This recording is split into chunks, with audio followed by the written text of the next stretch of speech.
morning. You're listening to The Brief Wake Up, your mindful start to the day. I'm Handel, your daily coffee companion, helping you wake up informed, thoughtful, and maybe just a little amused before the day gets old. If you're commuting, corralling kids, or just standing in line for caffeine, you're in the right place. Let's get you caught up. Starting off with what should be our priority, our health. Let's talk about your morning fuel. The green calm of matcha versus the brown buzz of coffee. Which is better? Both drinks promise energy, focus, and a mental lift. But the way they get you there couldn't be more different. Coffee hits fast. The caffeine it contains is absorbed quickly, spiking adrenaline, sharpening focus, and sometimes spiking anxiety too. That's why you get that wired but tired crash later. Matcha, on the other hand, plays the long game. It's powdered green tea, so you're drinking the entire leaf, not just steeped water. That means you're getting caffeine, plus a calming amino acid called L-theanine. Together, they create what neuroscientists call relaxed alertness. You stay sharp but calm, focused but steady. Studies show matcha can help sustain attention for 4 to 6 hours, while coffee peaks around 90 minutes. And those bright green leaves carry antioxidants, especially EGCG, that protect your heart, skin, and cells from inflammation. But still, let's be fair. Coffee has its own superpowers. Moderate coffee drinkers show lower risk of Parkinson's disease, type 2 diabetes, and certain liver diseases. In fact, black coffee is one of the biggest sources of antioxidants in the Western diet. But drink too much, and you're courting dehydration, heartburn, and cortisol spikes that mimic stress. Here's where it gets interesting. The way each drink feels in your body mirrors how they affect your mind. Coffee's activity results in an increased dopamine, that quick spark of motivation. Matcha, on the other hand, results in increased serotonin, the slow rise of calm clarity. One fires you up, while the other centers you down. And for anyone dealing with gut sensitivity, matcha is gentler. It's less acidic, easier on the stomach, and won't send your blood sugar swinging like some sweetened coffee drinks do. Caramel macchiato, I'm guilty as charged. So, what's the verdict? If you need ignition, that 7 a.m. lift before a big surgery, meeting, or workout, coffee wins. But if you need endurance, balance, and a steady focus through the morning, matcha's your move. Maybe the real wellness hack isn't either or. It's knowing when you need the spark and when you need the steady flame. This week, try alternating them. Coffee on your action days, matcha on your reflection days. You might just find the perfect rhythm between energy and ease.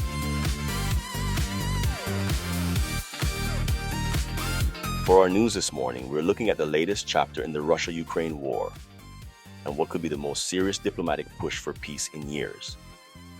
After months of stalemate on the battlefield, the US has stepped in with a draft peace plan designed to end the war. It started as a 28-point proposal, but after intense talks in Geneva, Washington, and Kyiv, it has now trimmed it down to 19 key items, focusing on security guarantees, reconstruction, and a phased withdrawal of Russian forces. Ukraine's President Volodymyr Zelensky agreed to keep negotiating, but he's drawing firm lines. He insists Ukraine will not give up large swaths of territory or abandon its path toward NATO and the European Union. And in his words this week, Russia must pay fully for what it destroyed. Meanwhile, Moscow hasn't signed on. The Kremlin called the new European counter-proposal, led by France, Germany, and the UK, unconstructive, but hinted that the US version was closer to its terms. The diplomatic translation: talks are happening, but trust is thin. And even as the peace meetings unfold, the war goes on. Russian missile strikes hit Kiev and Kharkiv overnight. So while negotiators draft terms, soldiers are still counting losses. European leaders, for their part, are pushing not to be sidelined.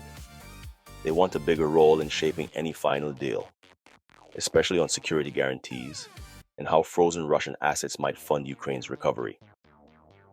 So where does that leave us? As of today, the framework is real but fragile. There's movement on paper, not yet in practice. The hard questions, territory, timelines, and trust still hang in the air. Diplomatically, it's progress. Politically, it's risky. And on the ground, it's still war. The world's watching to see if those 19 points on paper can survive the next 19 days on the battlefield.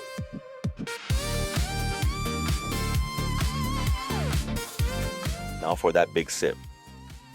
This morning is about something we all wrestle with. Time. Not how much we have, but how we use it. Because most of us don't need more hours in the day. We need more clarity in the ones we already have. Here are some tools we can use. Let's start with one of the best frameworks ever created. The Eisenhower Matrix. It's a simple 2x2 grid, 4 boxes that decide what deserves your attention. Across the top, urgent and not urgent. Down the side, important and not important. When you cross them, you get 4 distinct zones of life. Quadrant 1, urgent and important. These are your crises, deadlines, emergencies, the things that can't wait and truly matter. In medicine, it's the patient who just coded. In daily life, it's the call from school or a project due tonight. You handle these immediately. They're non-negotiable. Quadrant 2, not urgent but important. This is the sweet spot, the zone of growth and leadership. Planning, exercise, reading, strategy, relationships. They don't scream for your attention, but they shape your entire future. The most successful people live here, proactively investing time before things become crises. Quadrant 3, urgent but not important. Emails, notifications, someone else's quick favor. They feel urgent, but they don't move your goals forward. They belong to delegation or gentle boundaries. Quadrant 4, neither urgent nor important. That's pure distraction. Mindless scrolling, gossip, busy work that looks productive but isn't. You don't need to feel guilty about purposeful distraction, but know the difference. Is it contributing to your meaningful mental recovery, or is it an escape? Here's the trick. Every time something hits your desk or your phone, pause and ask, which box does this belong in? That one question alone can reclaim hours of lost focus. Another tool is, there's time blocking. This involves not just making to-do lists. You actually schedule the tasks. Give every task a home on your calendar. Treat focus time like a meeting with yourself that you can't cancel. That's how deep work happens. One task, full attention, no apology. Then take a small but powerful rule from David Allen's Getting Things Done. If a task takes less than 2 minutes, just do it. Don't write it down. Don't debate it. Just clear it. Because the clutter isn't in your inbox. It's in your head. Now combine all of that with the Pareto principle, the 80-20 rule. 80% of your results come from 20% of your effort. Find those few high-impact actions in your quadrant 2 and double down. And remember, great time management isn't about managing minutes. It's about managing energy. Protect your peak hours. Batch the low-energy tasks. And take recovery seriously. Even the best machines need cooling cycles. So maybe the real challenge isn't learning to do more. It's learning to do what matters most. Deliberately, calmly, and with rhythm. Because time will always move. The question is, will you move with it or keep chasing after it?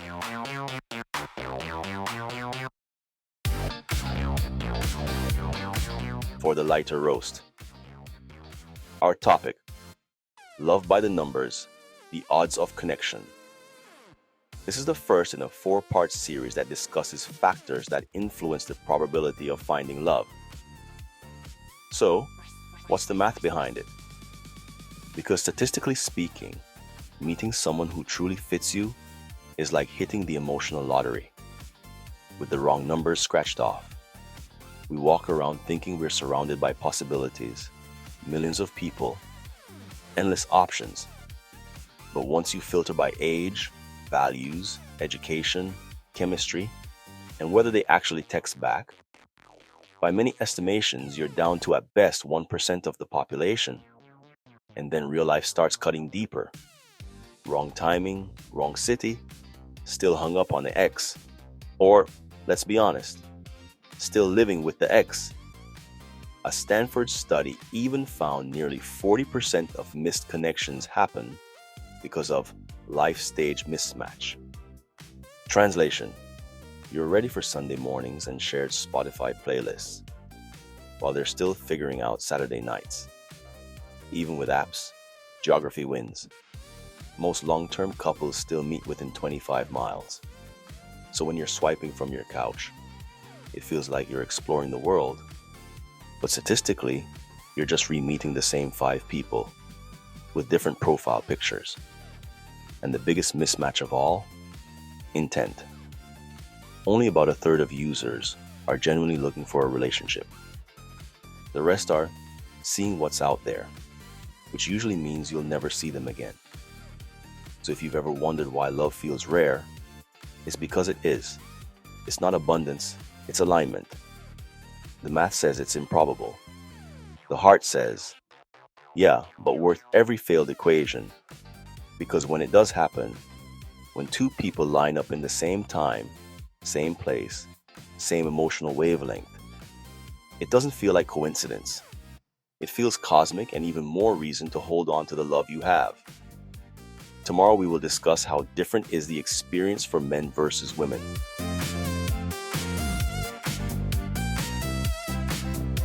And before we close out today's show, let's take a look at what we're commemorating this November 25th.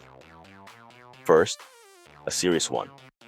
It's the International Day for the Elimination of Violence Against Women, a United Nations observance honoring the Mirabal sisters, 3 Dominican women whose murder in 1960 helped ignite a global movement to end gender-based violence.